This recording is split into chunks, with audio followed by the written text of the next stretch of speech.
Here's a truth that will disturb you. Stupidity isn't just the absence of intelligence, it's an active force, a living system that feeds itself, grows stronger with every generation, and most terrifyingly, it recruits. Right now, in this very moment, you might be part of it without even knowing. The question isn't whether stupidity exists around you, the question is, are you one of its unwitting servants? Let me take you somewhere uncomfortable. Imagine a garden where weeds don't just grow, they convince the flowers they're weeds too. That's what stupidity does. It doesn't announce itself with ignorance or lack of education. No, it's far more sophisticated than that. Stupidity wraps itself in confidence, in tradition, in the safety of numbers. It whispers, everyone thinks this way, so it must be right. It builds walls around itself and calls them wisdom. The ancient Greeks had a word for this kind of willful ignorance, amathia, not the simple lack of knowledge, but the aggressive rejection of learning, the arrogance of certainty in the face of truth. Socrates warned us about this over 2,000 years ago, yet here we are, watching it flourish like never before. The system works because it's invisible to those inside it. Think about it. Every cult member believes they're enlightened. Every conspiracy theorist thinks they've seen through the lies. Every person trapped in stupidity is absolutely convinced they're the smart one. This is the paradox that creates the perfect loop. Stupidity doesn't feel like stupidity from the inside. It feels like clarity, like awakening, like finally understanding what everyone else is too blind to see. The mechanism is beautifully tragic. First, stupidity protects itself through confirmation bias. You seek information that supports what you already believe, and the algorithm, it serves you exactly what you want. Your feed becomes an echo chamber, your social circle becomes a bubble, and every day you're fed evidence that you're right, they're wrong, and the world is exactly as you imagined it. Second, it creates an enemy. Every self-sustaining system needs an opposition to define itself against. The smart people become the elites, the experts become the manipulators, anyone who disagrees becomes a threat. And here's the genius, the more they try to help you, the more suspicious you become. Knowledge itself becomes the enemy. Education becomes indoctrination. Science becomes propaganda. The very tools that could free you become proof of the conspiracy against you. Third, it offers belonging. Humans are tribal creatures, desperately afraid of being alone. Stupidity offers a community, a family of fellow believers who understand you, who validate you, who make you feel special. You're not just part of a group, you're part of the awakened ones, the chosen few who see the truth. The cost of leaving isn't just admitting you were wrong, it's losing your entire identity, your community, your sense of purpose. But here's what keeps me up at night. This system doesn't just trap individuals, it's becoming cultural, generational, institutional. We're watching entire societies organize around stupidity, making it policy, teaching it in homes, celebrating it in media.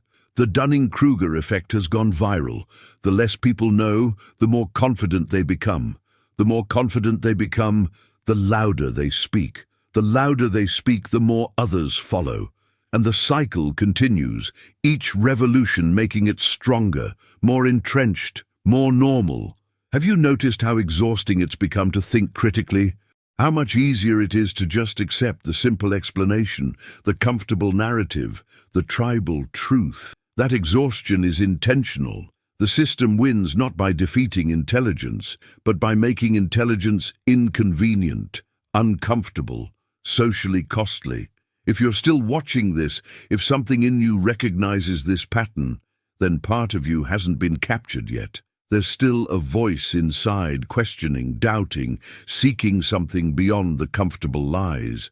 Hold on to that voice, because what I'm about to share might save you from the most sophisticated trap humanity has ever built for itself. Subscribe to this journey, because the deeper we go, the more clearly you'll see not just the system, but your own reflection within it. Consider this. Every person you've ever met who frustrated you with their stubborn ignorance, they're not evil. They're not even stupid in the traditional sense. They're trapped in a system that rewards them for staying trapped. Think about social media, the dopamine hit you get when your tribe agrees with you, the anger you feel when confronted with opposing views, the algorithm that learns you prefer comfort over challenge. This isn't accidental. We've built a technological ecosystem that makes stupidity profitable, scalable, and addictive. Companies make billions keeping you angry, certain, and separated from different perspectives. Your outrage is their revenue. Your certainty is their engagement metric. Every time you share that post without reading, every time you dismiss a fact because it came from the wrong source, every time you choose tribal loyalty over truth, you're feeding the machine. And the machine grows stronger. Carl Sagan predicted this decades ago. He warned of a time when we'd have incredible technology in the hands of a population that couldn't think critically about it. He saw a future where feelings would replace facts, where ignorance would be celebrated, where critical thinking would be mocked as elitism. He called it a prescription for disaster. We called him paranoid. Now we're living in his nightmare, wondering how we got here. The really sinister part is how stupidity has learned to mimic intelligence. It uses big words, quotes studies selectively, builds impressive-looking arguments.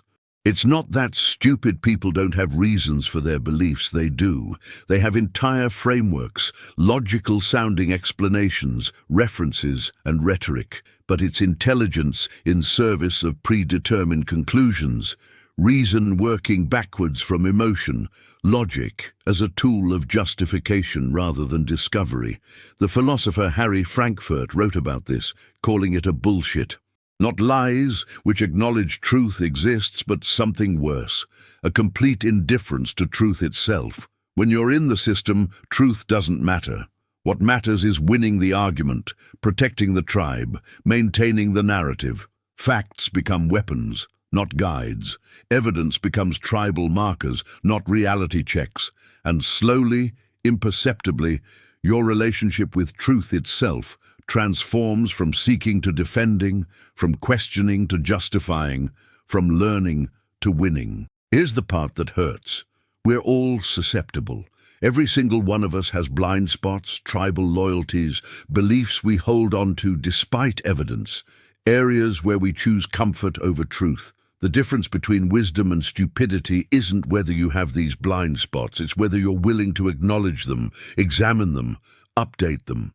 The truly stupid person is the one who thinks they're beyond stupidity, who believes they've figured it all out, who stops asking questions because they already have all the answers. Socrates understood this perfectly.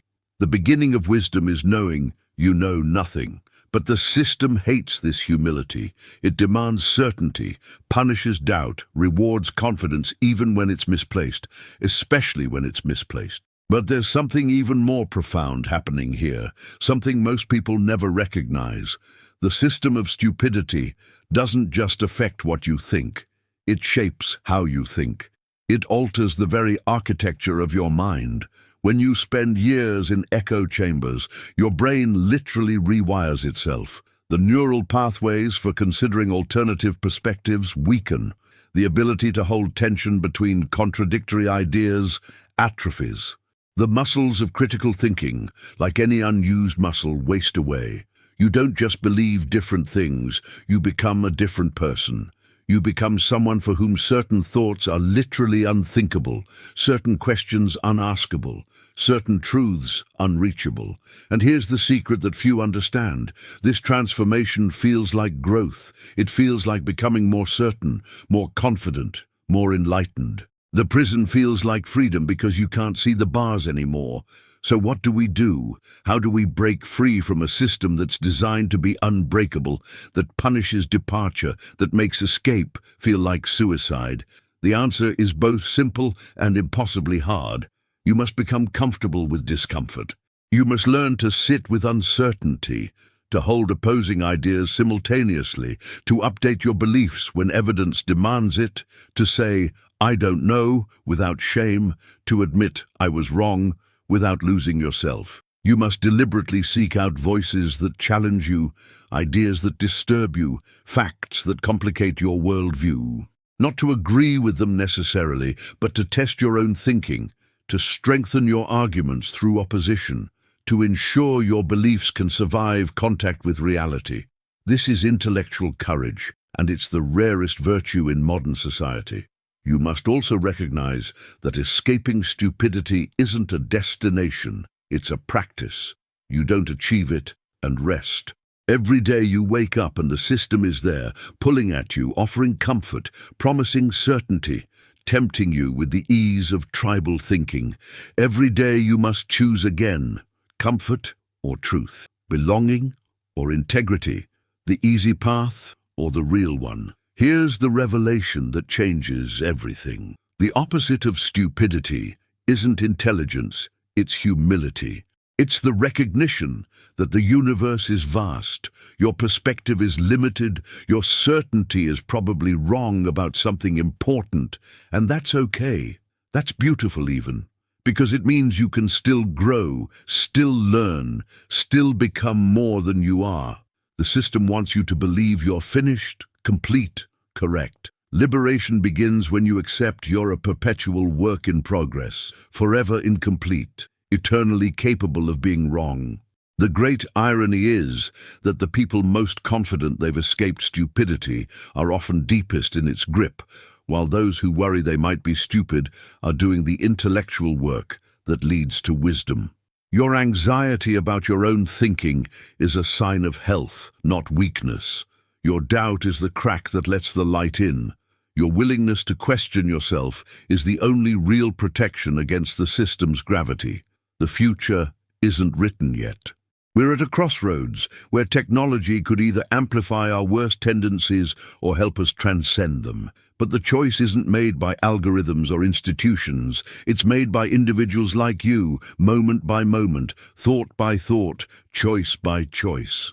Every time you pause before sharing, every time you seek a source that challenges you, every time you admit uncertainty, every time you choose truth over comfort, you're building immunity to the virus of stupidity. You're becoming an antibody in the cultural bloodstream. This isn't about being perfect, it's about being honest. It's not about having all the answers, it's about asking better questions. It's not about being smarter than everyone else. It's about being wiser than you were yesterday. That's the revolution. Not in the streets, but in your mind. Not against them, but within yourself. The system of stupidity is powerful, but it has one fatal weakness. It can't survive genuine self-examination. The moment you truly look at it, really look, it begins to dissolve. Not easily, not quickly, but inevitably. Because stupidity requires darkness to thrive, and awareness is the light that kills it. So here's my question to you. What belief are you holding on to right now, simply because letting go would hurt too much? What tribe are you protecting at the expense of truth? What comfortable lie have you mistaken for wisdom? You don't have to answer me, but you need to answer yourself. Because until you do, you're still in the system, still feeding it, still part of the problem you think you're above. The journey from stupidity to wisdom begins with a single terrifying step: admitting you might be wrong. If this message resonated with you, if something in your chest tightened with recognition, then share this with someone who needs to hear it.